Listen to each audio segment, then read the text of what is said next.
여러분 인류의 조건이란 책 오늘 나눌 겁니다. 인류의 조건 정말 좋은 책인 거는 확실하고요. 이 책을 어떻게 좀 읽어 나갔으면 좋을까? 그래서 여러분 이 책에서 다양한 이야기들 하고 있는데요. 첫 번째 훔치는 힘에 대해서, 두 번째 추진하는 힘에 대해서, 마지막 세 번째 요약하는 힘에 대해서 이야기하고 있습니다. 이 세 가지의 힘과 더불어서 나만의 어떤 스타일 이런 것들을 이야기하고 있는데요. 자, 한 번씩 살펴보도록 하겠습니다. 자, 진정 우리에게 필요한 능력이 뭘까? 정말로 우리에게, 저와 여러분이 필요한 게 뭘까? 그것은 훔치는 힘과 추진하는 힘과 요약하는 힘이다. 라고 하면서 이 책은 시작되고 있습니다. 추천의 글이 있어요. 추천의 글 정말 좋았습니다.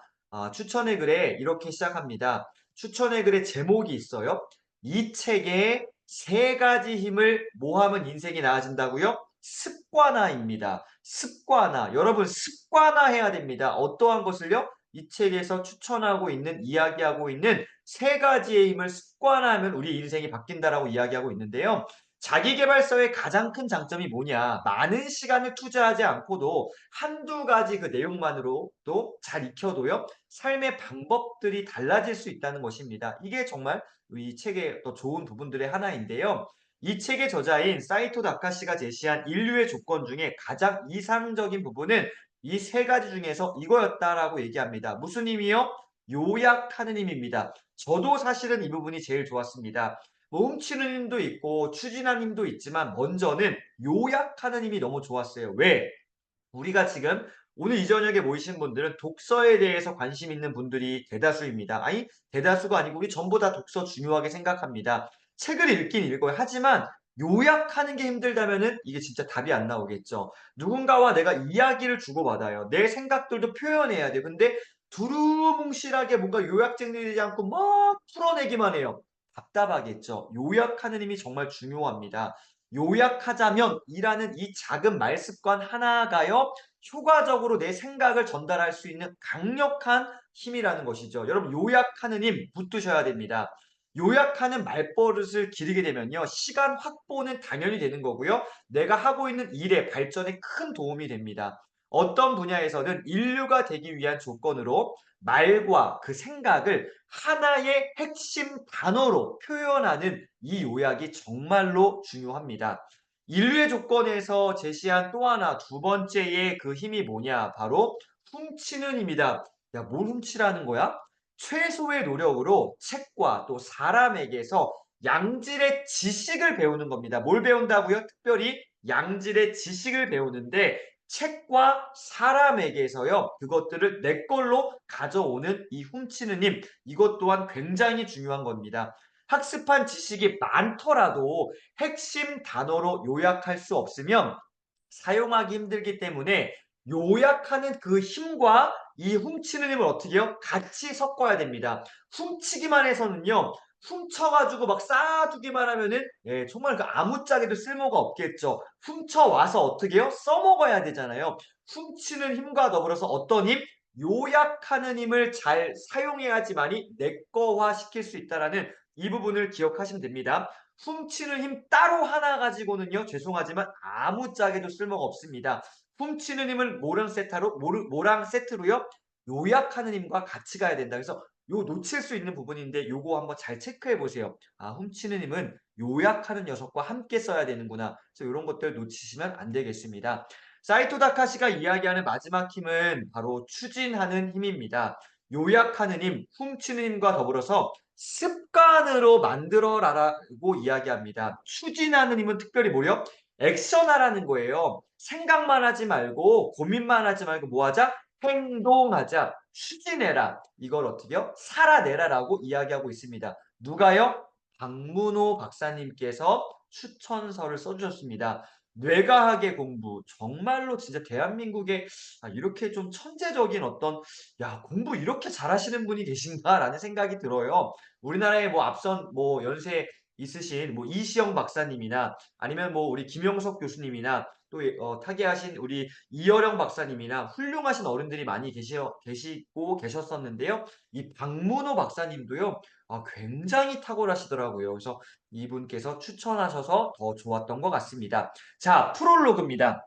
어떤 책을 읽으시든지 프롤로그가 가장 중요하다고 할 수 있습니다. 저자의 생각과 어떤 의식의 흐름들을 프롤로그에 풀어내거든요. 정말로 중요합니다. 집중하셨으면 좋겠습니다. 내가 생각하는 학교라는 이 어떤 기관의 주된 역할이 뭐냐? 아무것도 모르는 상태의 학생이 무언가에 숙달되기까지의 과정과 원리를 다시 한번요. 숙달되기까지의 그 과정과 원리를 보편적인 형태로 파악할 수 있도록 도와주는 것이 학교의 사명입니다. 학교의 역할은 숙달을 시켜주는 곳이다. 그 숙달되기까지의 과정과 원리를 보편적인 누구나 할 수 있는 형태로 파악할 수 있도록 도와주는 게 학교인데 어떤 사회, 어떤 자리에 놓이더라도 그곳에서 숙달의 경지에 이르는 이치를 간파해서 내 것으로 만들어 나가는 힘. 여러분 정말 중요한 키워드 10페이지에 나왔습니다. 아까 세 가지 힘에 대해서 이야기하고 있잖아요. 예, 요약하는 힘, 훔치는 힘, 그다음에 뭐요? 예, 뭔가 이렇게 막 내가 추진하는 힘 이런 것들요. 이런 것들이 아무리 있다고 하더라도 내 걸로 만들어 나가는 힘이 없다라면은 내 것으로 활용할 수 없다라면은 죄송하지만 그거 내 거 아닙니다. 내가 활용할 수 없으면 내 게 아니잖아요. 내 걸로 만들어 나가는 이 힘, 아이들에게 이 힘을 길러줄 수 있다면 부모로서 느끼는 불안감은 상당 부분 덜게 될 것이다. 되게 중요한 지적을 하고 있습니다. 내 것으로 만들어 나가는 힘. 자, 11페이지. 무언가에 숙달되는 보편적 원리와 목적 의식을 꾸준히 일깨워 주는 것. 이것이 부모와 교사의 주된 역할이다. 여러분 여기 꾸준함이라는 이 단어가 나왔습니다.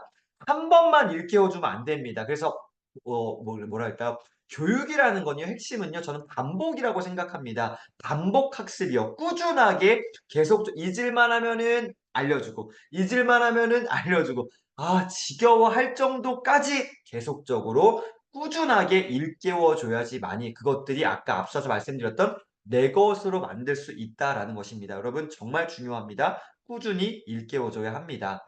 내가 생각하는 숙달의 보편적 원리란 뭐냐? 기본기를 다져주는 세 가지 힘 뭐였습니까? 훔치는 힘, 추진하는 힘, 요약하는 힘 이것을 활용하여서 나만의 뭐요? 중요한 단어 또 나왔네요. 스타일입니다. 나만의 스타일, 최적화, 내 걸로 온전하게 만들어낼 수 없다면 이것 또한 남 좋은 일 하는 거겠죠. 나만의 스타일을 구축하는 것 정말 정말 중요하겠죠. 그래서 여러분 어쨌든 세 가지 힘을 내 걸로 만들어서 나만의 스타일을 만들어 나가는 것이 이 책의 결론이자 이 책에서 계속 반복적으로 다양한 각도에 설명하고 있는 그 흐름입니다. 자신만의 스타일이요. 자, 동경과 의지의 크기가 곧 그 사람이 가진 뭐예요? 그릇의 크기다. 저는 개인적으로 책을 읽다가도 그렇고 뭐 강의를 듣다가도 그렇고 그릇이라는 단어가 나오면은 굉장히 제가 이렇게 흥분하고요. 뭔가 이렇게 집중하게 됩니다. 그러니까 어떤 그릇에 사람을 어쨌든 뭐 담는 그 그릇, 어떤 그릇의 크기를 결정한다. 내가 성장할 수 있는 그 사이즈가 이 그릇의 크기를 결정한다. 뭐가요? 바로 동경과 의지라는 거거든요. 그러니까 아무리 내가 좋은 환경에 있다 하더라도 내 마음 가운데 동경하는 마음이나 뭐 우리가 뭐랄까 열정적인 그 마음이나 의지가 없다면요. 이건 정말로 아무것도 되지 않습니다. 여러분 의지를 점검하셔야 되고요. 항상 내가 뭐를 되게 막 정말로 내가 사랑하고 뭔가 이렇게 동경하는 그 마음, 존경하는 그 마음이 있어야지만이 내가 어떻게 요 사이즈가 커질 수 있다라는 것을 여러분 다시 한번 기억했으면 좋겠습니다. 18페이지 자신만의 스타일을 확립하는 것은 단순히 무언가에 능숙해진다는 의미를 넘어서서요. 인생 자체에 큰 의미를 부여할 것이다. 여러분 자신만의 스타일은요. 인생 자체의 의미를 부여할 것입니다. 그러니까 뭔가 내가 훔치는 힘이든 요약하는 힘이든 추진하는 힘이든 이것들을 내가 정말로 추구하는 그 모든 과정을 통해서 내 인생 자체가 변화되는 것들을 경험할 수 있을 거예요. 자, 그래서 1장부터 한번 살펴보도록 하겠습니다. 자, 여러분, 이 책은 6장으로 구성되어 있는데요. 첫 번째 장이 제가 볼 때는 가장 중요합니다. 첫 번째 장이 가장 중요해요. 그래서 이 첫 번째 장이 분량도 가장 길고요. 이 책의 전체적인 어떤 모든 에너지라 그럴까요? 1장에 정말 다 많이 들어가 있습니다. 아이들에게 물려줄 세 가지 힘에 대해서 이 책에서 이야기하고 있습니다. 여기 보세요. 전문가의 방식과 행동을 관찰하고 그 기술을 훔쳐 내 것으로 만든다. 자, 이 문장 기억하세요. 이것이 숙달로 이어지는 뭐다? 대원칙이다.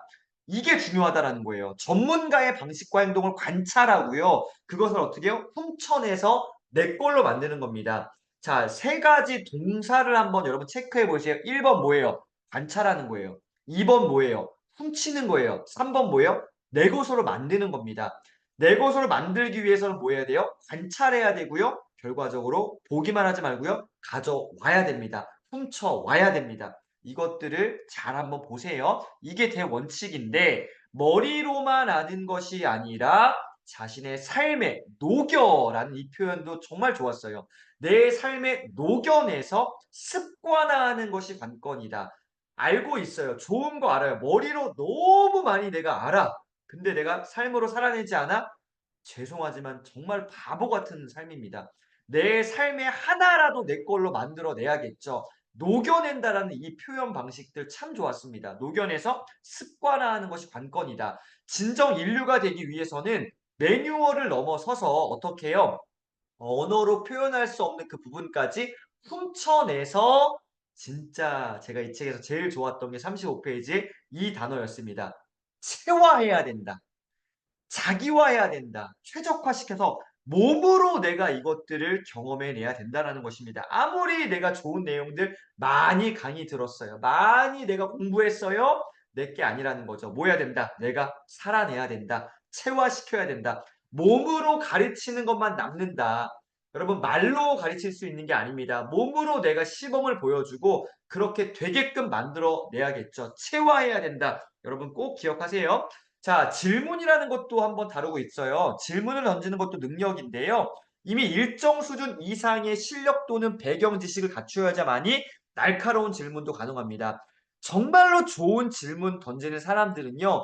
일정 수준 이상의 실력과 그거에 대한 배경 지식이 있는 사람들이 질문 또한 잘하게 됩니다. 정말 이건 정말 맞는 거예요. 자, 그래서 기술을 훔치려는 의지는 전문가일수록 높다라고 했습니다. 아마 예를 들면 부동산에 대해서는 우리 은주 선배님이 가장 탁월한 질문을 던지시겠죠. 왜?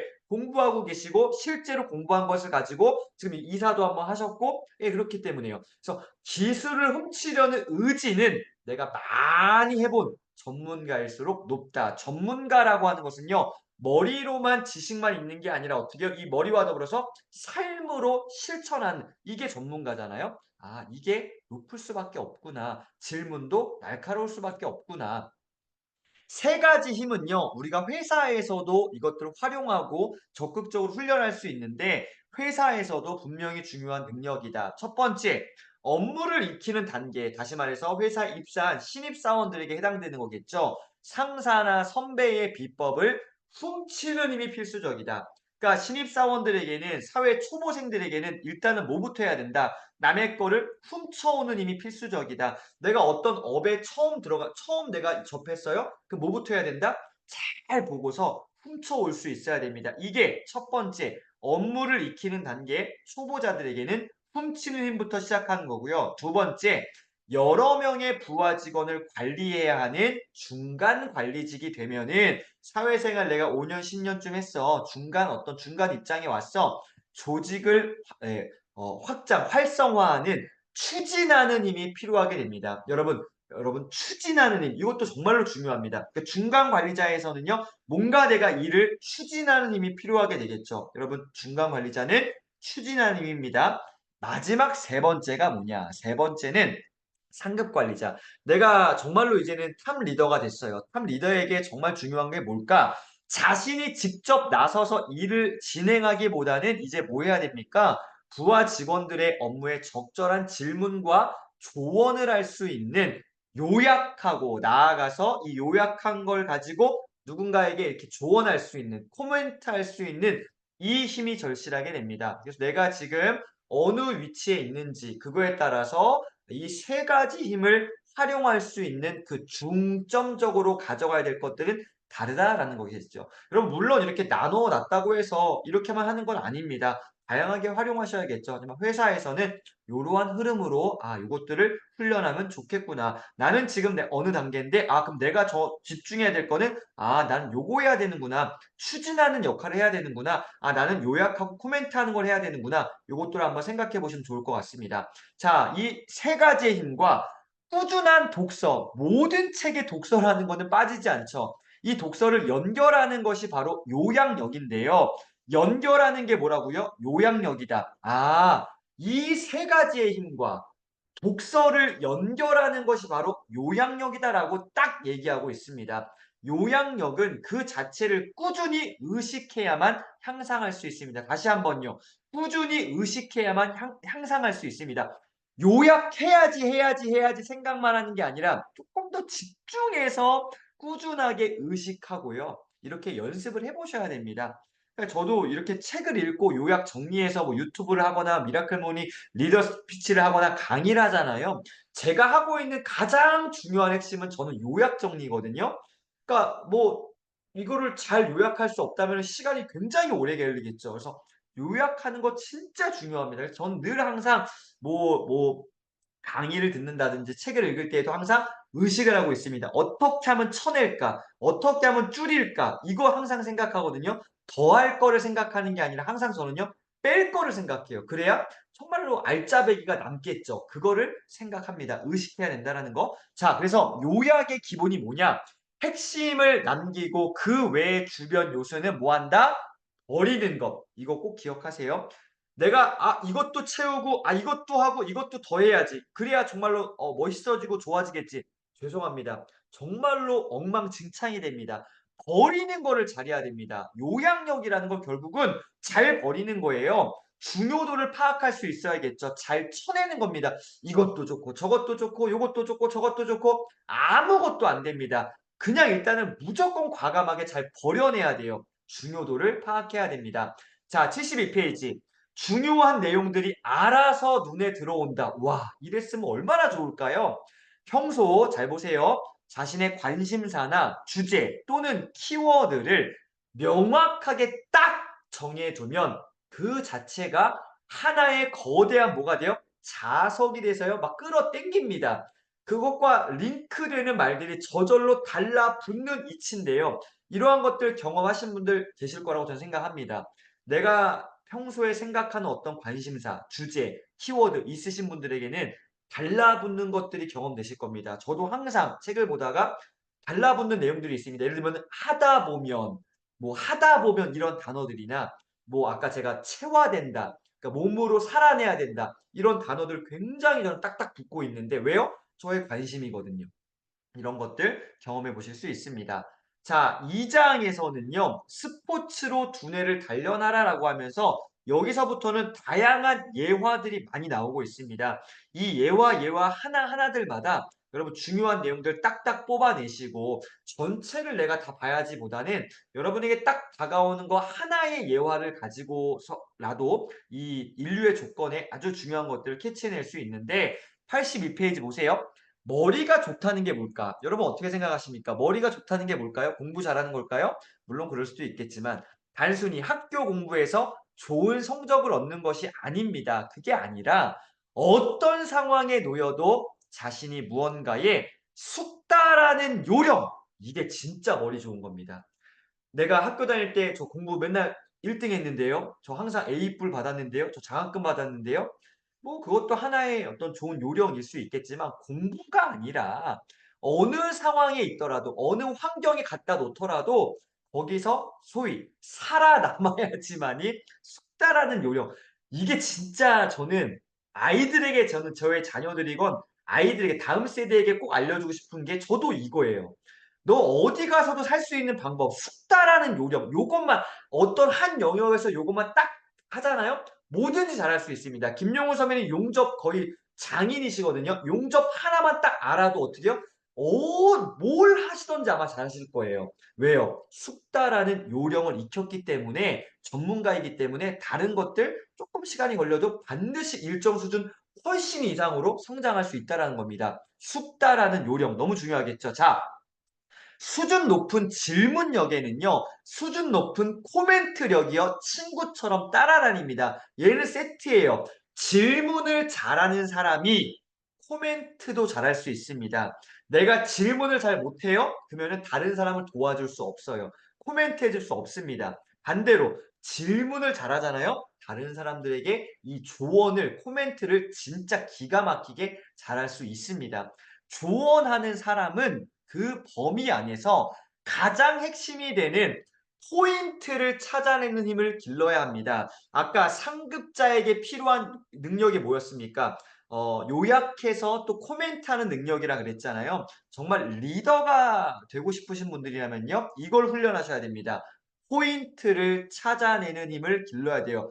딱 누군가가 얘기했을 때, 아, 저분은 지금 요게 중요하구나. 이거를 잘 캐치해내야지 딴 거 계속 이렇게 하는 게 아니라 정말로 그 사람에게 딱 떨어지는 포인트를 찾아내는 힘을 길러야 된다. 이거 기르기 위해서는요, 좋은 질문을 할 수 있어야 된다라는 게 이 93페이지의 핵심입니다. 102페이지 보겠습니다. 특별히 지도자, 리더의 코멘트 능력은 선수를 보는 뭐요? 안목을 통해서 발휘할 수 있는데요. 보는 그 안목, 통찰력, 시선을 통해서 발휘가 됩니다. 자, 보세요. 말하는 것이 아니라 보는 것. 이것이야말로 지도자의 진정한 역할이다. 아, 지도자는 막 말하는 게 아니라 그를 어떻게 해요? 내가 지도할 대상을요? 정말로 잘 바라보는 것, 관찰하는 것. 이게 정말 지도자의 중요한 자질 가운데 하나다. 여러분 보세요. 조금 더 가볼게요. 지도라는 것은 뭐냐? 조용히 지켜보는 것이다. 지도라는 것은 말 막 하고 이렇게 저렇게 막 잔소리하는 게 아니라 조용히 지켜보는 것이다. 이게 고수입니다. 이게 최고 고수예요. 그러나 조용히 지켜본다는 것은 그저 멍하니 아무 생각 없이 바라만 보는 것이 아니라 지켜보면서 코멘트할 뭐요? 타이밍.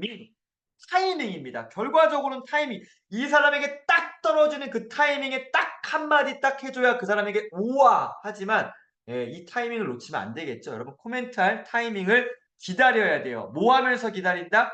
조용히 자세히 정말로 집중해서 지켜보는 가운데 그 타이밍을 기다려야겠죠. 자, 111페이지. 자기 습관이나 스타일을 제대로 이해하고 적재적소에 충고를 아끼지 않는 파트너 또는 스승을 옆에 두는 것도 숙달에 이르는 비결 중에 하나인데요. 그러니까 내 어떤 같이 뭔가 할 수 있는 파트너를 찾거나 스승을 찾아야 되는데 하지만 실제로 이런 존재가 아예 없거나 모든 연습 과정을 혼자서만 해내야 되는 경우들이 흔하겠죠. 그러니까 사실은 좋은 파트너 만나는 거 쉽지 않고요. 정말로 내 인생의 스승, 롤모델, 리더 만나는 거 정말로 어렵습니다. 그래서 혼자 막 이것들 막 감내해야 되는데 이럴 경우에 요게 굉장히 도움이 된다라고 얘기했는데 제가 이 책에서 이 부분도 굉장히 도움이 됐습니다. 뭐냐? 바로 이런 겁니다. 이런 상황에서 진정한 가치를 발휘하는 게 뭐예요?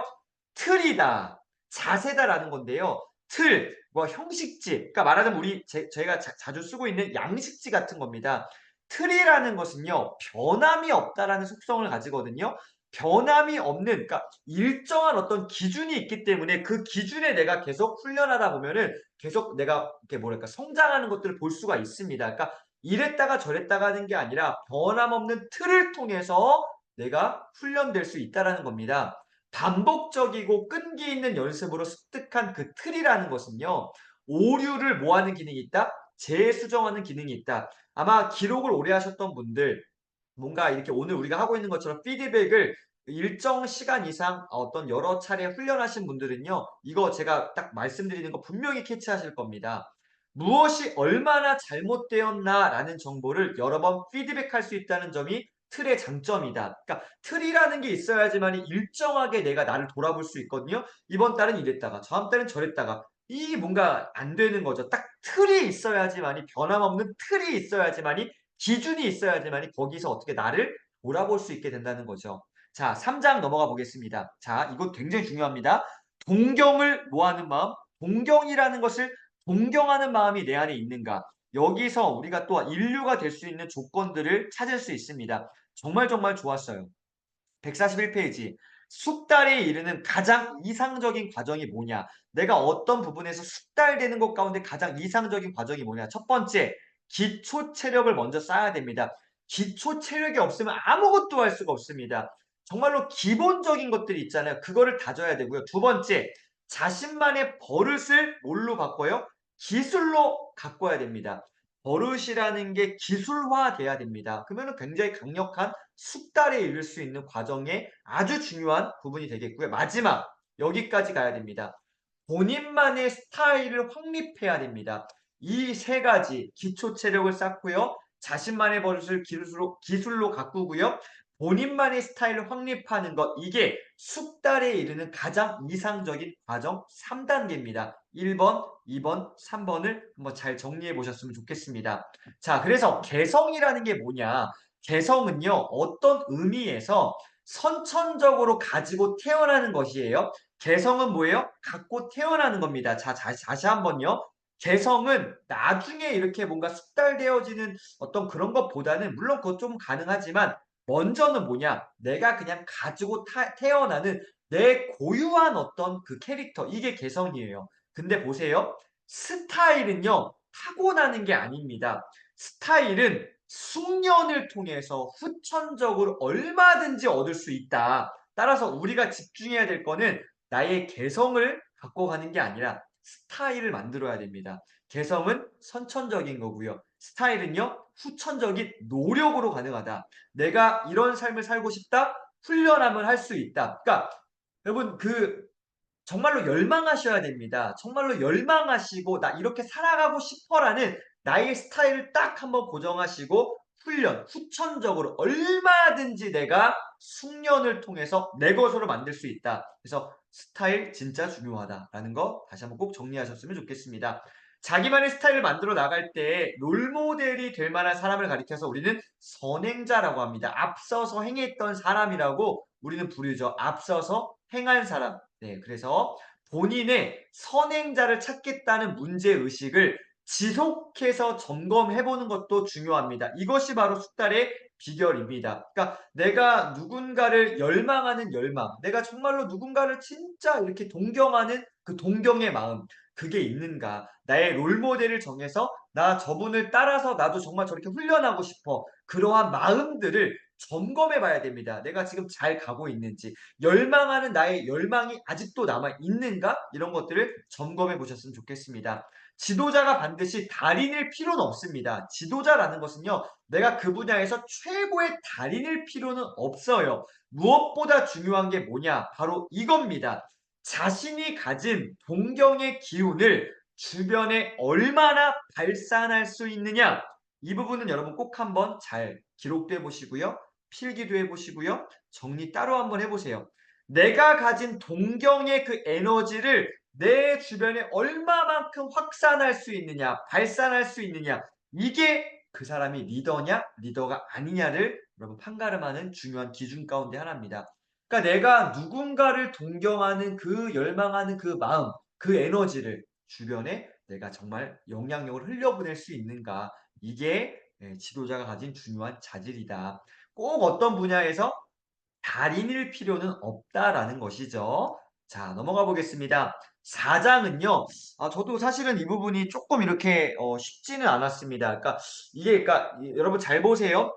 나는 이런 거 좀 싫어할 수도 있어요. 예를 들면은 지금 이거 일본 작가님이시잖아요. 사이토 다카시는 일본 사람입니다. 일본이라는 나라의 특성, 일본이라는 어떤 고유의 문화, 자라왔던 환경들, 이거는 기본적으로 그냥 안고 가셔야 되는 거고, 숙달론의 기본서라고 하는 쓰레즈레 구사라는 발음도 되게 재밌죠. 그러니까 이게 나는 이런 거 좀 싫은데 그럴 수도 있는데 그냥 참고하시면 되겠습니다. 4장에서는 요거 숙달론의 기본서가 되는 쓰레즈레 구사라는 요 책을 소개하고 있는데요. 필요한 부분들만 발췌하시면 될 것 같습니다.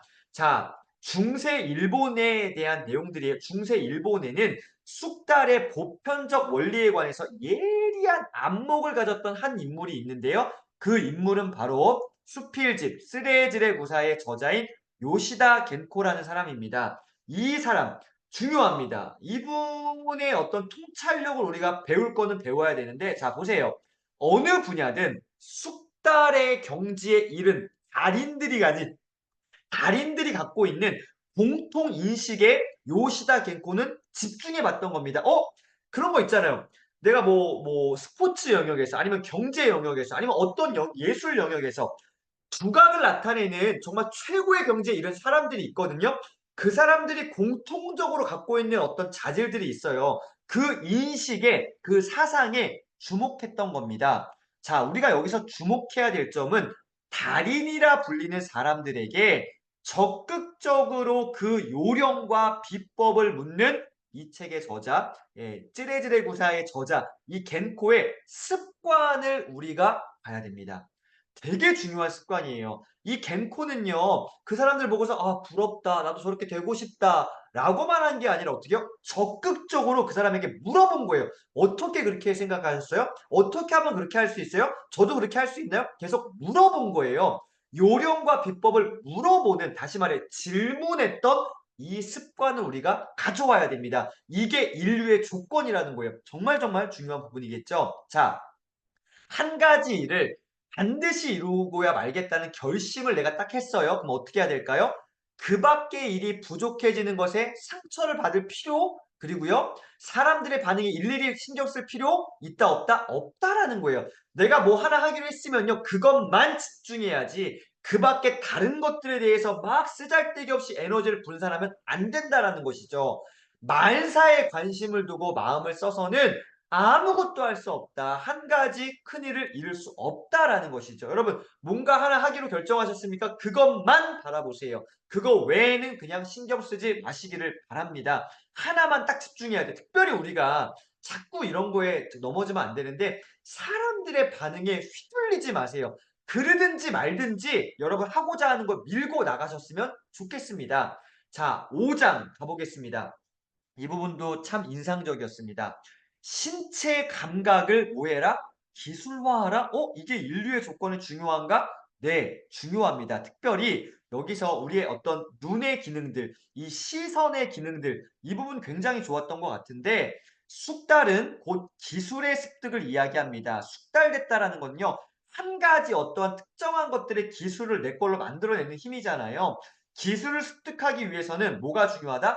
반복이 중요합니다. 반복해서 연습하고 여기 또 나오네요. 양질 전환의 법칙이 나옵니다. 양적인 축적이 질적인 전환으로 이어지는 타이밍을 놓치지 않는 것이 중요하다. 무슨 말입니까? 여러분 내가 뭔가 하기 위해서 계속 갑니다. 근데 어떻게요? 이게 뭔가 답이 안 나와. 언제까지 내가 가야 되는지 몰라요. 근데 사실 어떻게요? 여기서 포기하는 사람들이 98%, 99%입니다. 조금만 더 가면 되는데 이 끝을 모르기 때문에 대부분이 포기합니다. 근데 어떻게 해요? 조금만 견디면 되는데 그래서 양적인 축적이 막 넘어가다가 어떻게 해요? 질적으로 전환되는 찰나가 되기 전에 대부분의 사람들은요 포기해요. 근데 어떻게 해요? 견디고 인내하고 꾸준히 반복하는 사람들은 어떻게 해요? 양적인 것이 질적인 거로 전환되어지는 그 타이밍을 경험하게 됩니다. 이걸 한 번 경험한 사람은 다음에 어떻게 해요? 또 기다리고 또 훈련하는 것이 익숙해지겠죠. 타이밍 진짜 중요합니다. 그래서 여러분 집중력이라는 게 뭐냐? 의식 조각의 양이다라고 이 책에서 이야기하고 있는데 의식의 많고 적음이 바로 집중력. 그러니까 의식 조각의 양이 많고 적은 것에 따라서 집중력이 높다, 집중력이 낮다라는 것을 표현하고 있습니다. 자, 여기 좀 이해가 안 되셔도요. 뒤에 부분 보시면 이해가 될 거예요. 이 예화를 보시면 되겠습니다. 여기 잘 보세요. 이 223페이지 이하의 부분들을 한 몇 번 더 읽어보시면 좋겠습니다.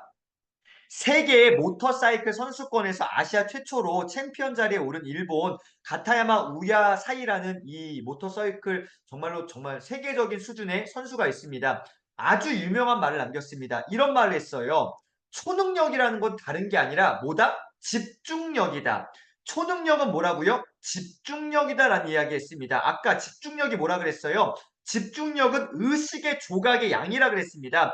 의식의 조각의 양이 많은 사람은 집중력이 높다라는 거죠. 이해되시죠? 의식의 조각의 양이 많다, 집중력이 높다라는 거예요.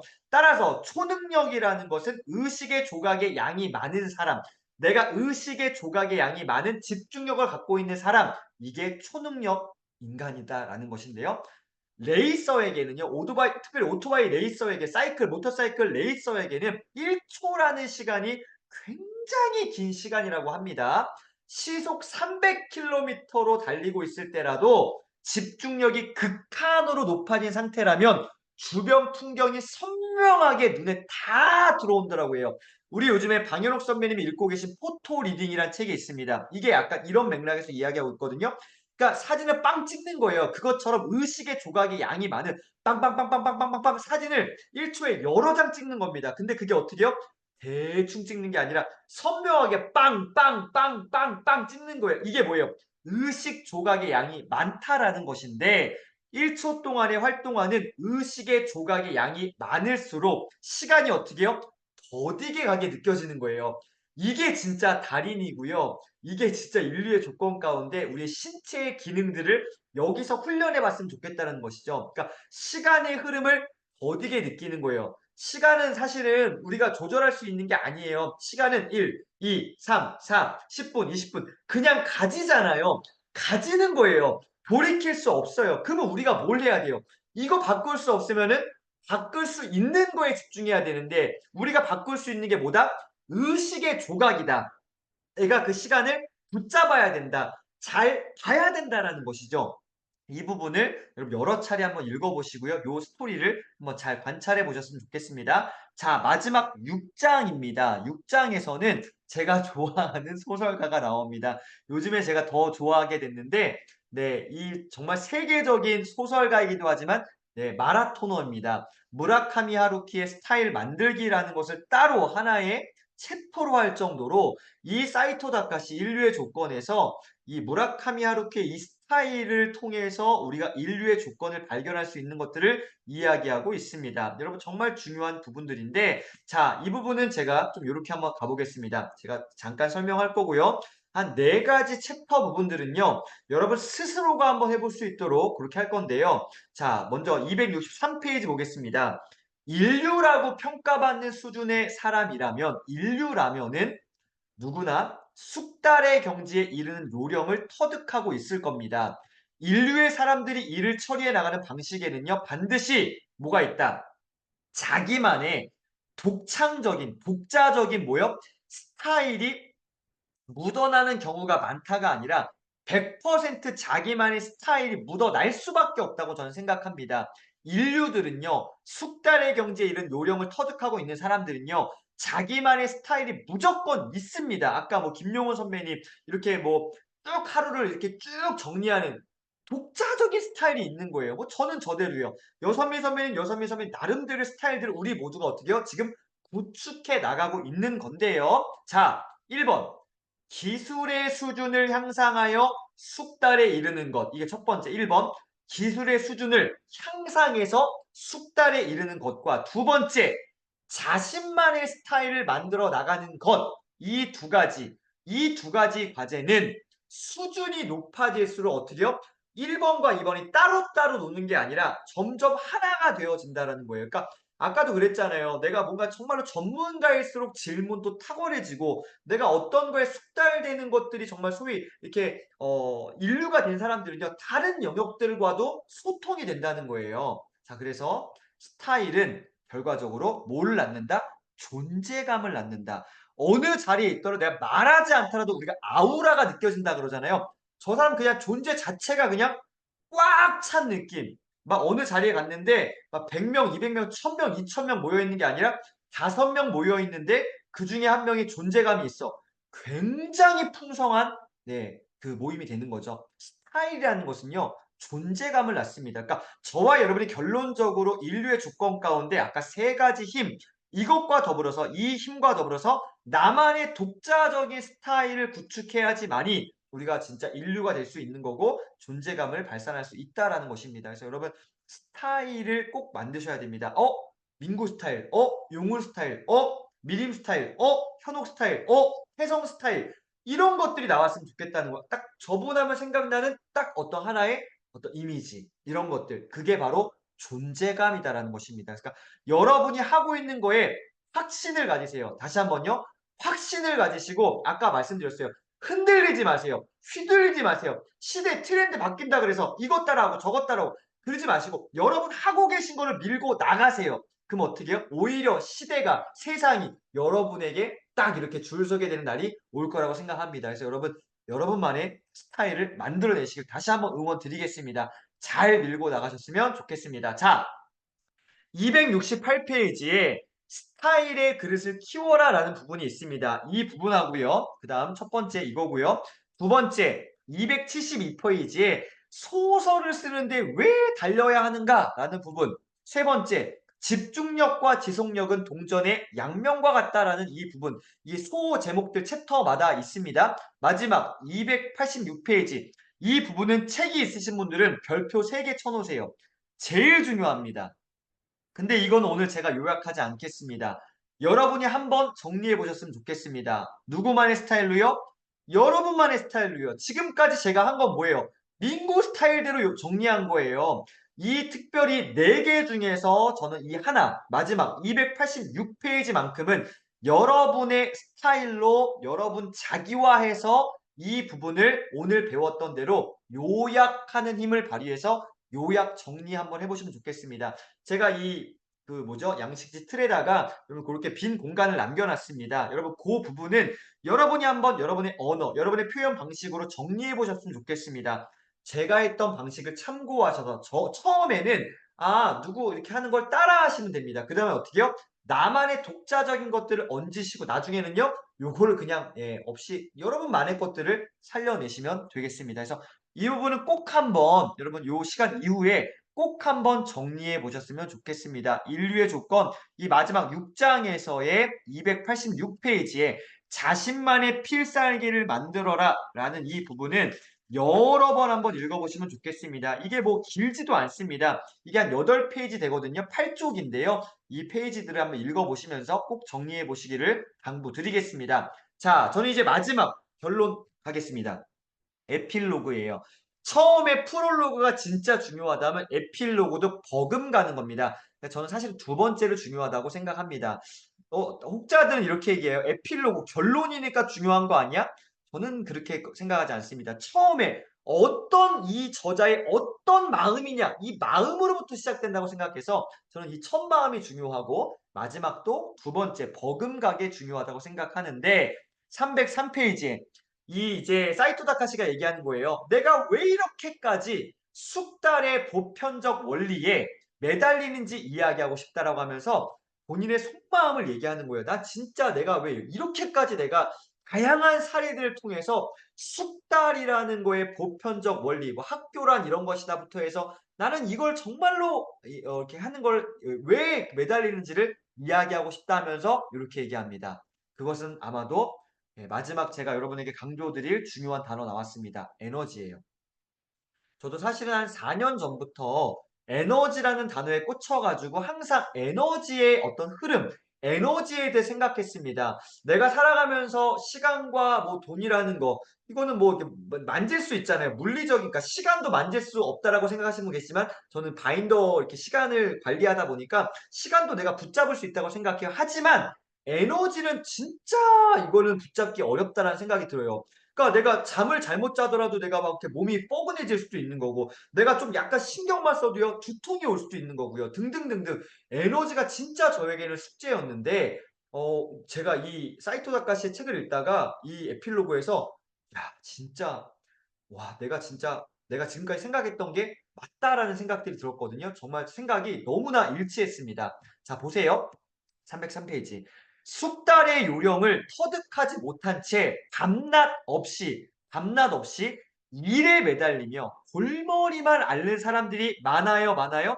굉장히 많습니다. 숙달이라는 걸 생각하지 않은 채 그냥 일만 하는 거예요. 열심히만 하는 거예요. 그러면은 죄송하지만 아무런 어떤 실력이 향상되지 않겠죠. 숙달의 요령을 터득해야 된다라고 이야기하면서 이렇게 얘기합니다. 울컥 짜증이 솟구치거나 욱하며 분노를 조절하지 못하는 모든 증상들은 뭐예요? 과잉 에너지를 적절히 처리하지 못하는 데서 기인한다. 그러니까 에너지를 내가 발산시켜야 되는데 이거를 발산하지 못하니까 어떻게 해요? 막 화나고 막 짜증나고 막 욱하고 분노 조절 이런 장애들 요즘에 점점 많아지잖아요. 뭐가 문제예요? 과잉 에너지. 옛날에 우리 학교 다닐 때에는요, 선배님들 쉬는 시간에 국민학교 다니고 죄송합니다. 저는 국민학교를 졸업해서 여기 초등학교 나오신 분들에게는 "뭐야 저 사람?" 저는 국민학교 졸업했는데 학교 다닐 때 쉬는 시간만에 뭐 했어요? "야!" 하고서 운동장 뛰어나가서 열심히 놀다 종대 치면 "야 튀어!" 막 들어가서 이랬잖아요. 에너지를 발산을 많이 했어요. 그랬더니 어떻게 해요? 건강해요. 요즘 애들은요, 쉬는 시간에요. 다 이러고 있습니다. 학교 강의 가잖아요? 애들이 움직이질 않아. "야 얘들아 화장실이라도 좀 갔다 와." 싫은데요. 아무것도 안 해요. 에너지가 여기 남아 있는 거예요. 그러니까 애들이 분노 조절 못해 막 짜증내 분노해 선생님한테 대들어 이런 것들이 너무 많은 거예요라는 생각을 들어요. 자 그래서 보세요. 이거 어떻게 할 거냐. 에너지의 완전한 연소는 우리 모두에게 중요합니다. 애고 어른이고 노인이고 모두가 중요한데 그 연소 방법에는 뭐가 필요하다? 지혜가 필요하다라고 하면서 이렇게 얘기합니다. 기분 좋게 피곤한 감각. 다시요. 기분 좋게 피곤한 감각. 우리의 몸을 조금 피곤하게 만들어야 된다는 거예요. 이 감각은 우리 인간이 살아있다는 느낌과 함께 뭐를 준다? 안정감을 준다.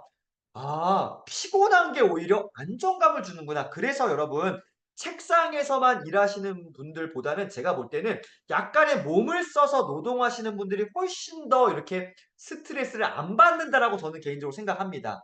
예 정말로요. 그러니까 피곤한 기분 좋게 피곤한 감각이 안정감을 준다. 굉장히 여러 가지가 지혜롭게 조화된다라는 거를 이야기하고 있습니다. 307 페이지. 편안한 마음으로 잠들 수 있는 가장 좋은 조건이 뭐냐? 심신에 나른하게 전해지는 뭐다? 피로감이다. 아, 그렇구나. 전 요즘에 사실은 이게 뭐 제가 운동 달리기 하기 전부터도 전 그냥 누우면 바로 잠들고 늘 잠을 잘 잤기 때문에 그렇지만 유난히 요즘에 너무너무 편안한 마음으로 잠을 자고 있어요. 왜요? 적절한 피로감이 제 안에 계속 쌓이고 있어서 너무너무 행복하거든요.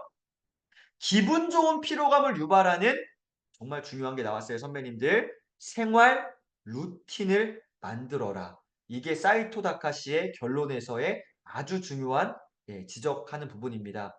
아, 기분 좋은 피로감을 유발하는 생활 루틴 있으신가요? 운동하고 계신가요? 여러분 조금 뭔가 이렇게 여러분을 피곤하게 만드는 게 있으세요? 그거 만들라라고 도전하고 있습니다. 그 루틴을 하나의 기술로 발전시킬 수 있다면 인생의 기본기는 이미 내가 획득한 거다라고 강력하게 이야기하고 있습니다. 여러분, 여러분의 어떤 인생의 기본기, 기분 좋은 피로감을 유발하는 생활 루틴을 만들어내시기를 응원드리겠습니다. 무슨 일이든 막대한 에너지를 쏟아부으며 숙달을 이뤄낸 체험은 자신 속의 근거로 자리 잡는다. 이때 얻은 기술 자체를 이후 다른 영역에서 응용하는 일도 어떻게 해요? 충분히 가능하다라고 이야기하고 있습니다. 여러분, 체험입니다. 다시요. 체험이에요. 숙달을 이뤄낸 지식이 아니라 체험입니다. 자신 속의 근거로 자리 잡게 됩니다. 자, 마지막 315 페이지에 저자 후기가 있습니다.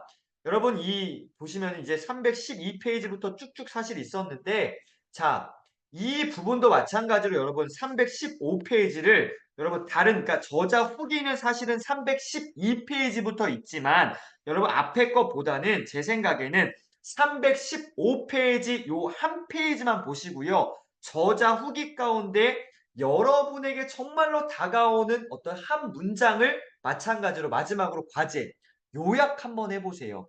315 페이지를 여러 번 읽어보세요. 315 페이지부터 316, 317, 319까지요. 그러니까 사실은 요 앞에 312, 313, 314 내용은 건너뛰셔도 됩니다. 힌트를 드린 거예요. 315 페이지부터 319 페이지까지 6쪽을 정말로 잘 읽어보시면서 마지막으로 여러분의 언어로 정리 한번 해보시면 좋겠습니다.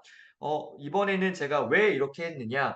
인류의 조건에서 세 가지 힘을 이야기하고 있습니다. 훔치는 힘, 두 번째 추진하는 힘, 세 번째 요약하는 힘. 그래서 여러분 잘 제가 지금까지 했던 패턴들을 훔쳐내시고요. 그리고 한번 추진해 보세요. 어떻게 요 요약 정리하는 걸로 한번 추진해 보셨으면 좋겠습니다. 자, 마지막으로 여러분 319 페이지에 제가 PPT는 구현하지 않았지만 여기에 319 페이지에 사이토 다카시 이름이 써 있는데요.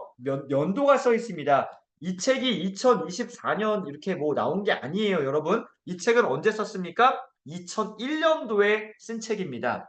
다시 말해서 23년 전에 쓴 거예요. 와, 전 깜짝 놀랐습니다. 23년 전에 이런 통찰이 있었다고? 지금 요즘에 시대적인 어떤, 와, 진짜 우리가 요즘에 이렇게 추구하는 어떤 방식들인데 23년 전에 이 내용을 썼다는 게 전 놀라웠고요. 사이토 다카시가 1960년생입니다. 여러분, 지금 23년 전에는 사이토 다카시가 42살 때예요. 몇 살 때예요? 야, 진짜 그 약관의 나이에 42 살짜리가, 네, 왜 이렇게 짤이라고 했냐? 제가 42 살이기 때문에 그래요. 네, 혹시나 이렇게 오해하지 마시고요. 42 살밖에 안 된 사람이 지금 인류의 조건 이 책을 써낸 거예요. 저는 진짜 너무 충격을 받았습니다. 제가 여기다 뭐라고 써 놨냐면은 23년 전에 쓴 책이다. 사이토 다카시 42 살. 내 나이에 쓴 책. 넌 뭐 하고 있니? 라고 제가 써 놨어요.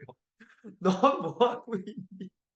그래서 저도 지금 책을 쓰고 있는데 이렇게 책 쓰면 안 되겠다라는 생각이 드는 거예요. 너무 형편없는 실력인데 네가 무슨 책을 써라고 하는 어떤 마음들 자꾸 올라오더라고요. 그래서 여러 가지 마음이 들었습니다. 여러분, 인류의 조건 이 책은 정말 물건입니다. 여러분 여기에 뒷부분에 보면은 다시 한번 훔치는 힘, 요약하는 힘, 추진하는 힘, 이 힘들을 여러분의 삶에 강력한 무기로 장착하셔서 그것을 어디에 여러분 쓰실지는 저는 모르겠어요. 하지만 모든 곳에 쓸 수 있다라는 것을 오늘 숙달의 요령, 그것을 터득하시고 여러분만의 스타일을 꼭 만들어내시기를 응원드리겠습니다. 자, 그래서 마지막 결론. 나에게 필요한 능력은 무엇인가? 여러분에게 필요한 능력은 세 가지 중에 어떤 건가요?